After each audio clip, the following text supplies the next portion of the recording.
NSI is a group headed up by Kelly Warden. Kelly Warden is the first American Datu that Remy gave the title to.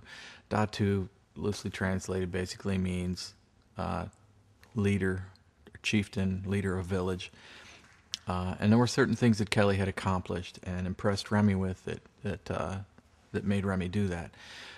What kind of drew my interest to Kelly was, having been in martial arts for so many years, I did things a certain way, but what I saw that intrigued me was how they bridged the gap. It's easy to say I can move from where I'm at to where you are, and there's a lot of ways to do it, but when I was training in Bondo, the blend of Bondo and JKD, the JKD that we were doing was not exactly the way that Kelly was doing it, and they used a lot of bridging movements, and I wanted to learn, I wanted to see how they bridged the gap.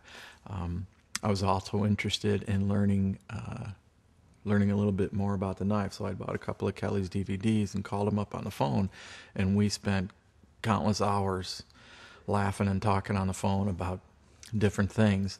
And then I started to go up to a camp that he has every year on Raft Island on Puget Sound in Washington State called Water and Steel, where it does not matter what style you come from. It doesn't matter where you've been or what your history is. Everybody comes together and trains together, and everybody shares and learns.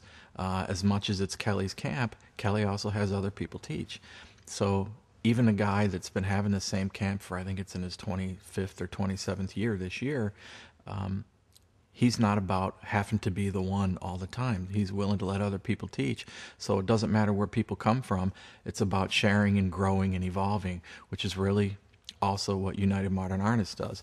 So part of the strategic alliance is our ideas and the way we train, the way we view training, and the way we pass our experiences on are very similar. Deliveries might be different.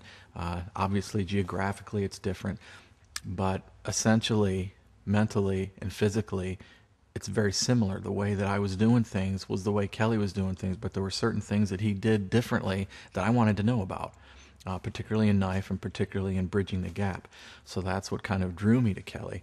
And it's the honesty and integrity that I try to uphold, that I try to live by, that Kelly lives by.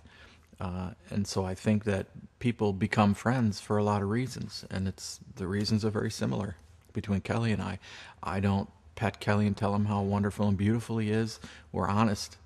There's a lot of integrity and honesty, and that's what really kind of helps maintain friendships, whether it's in a martial arts sense or a work sense or any other kind of sense.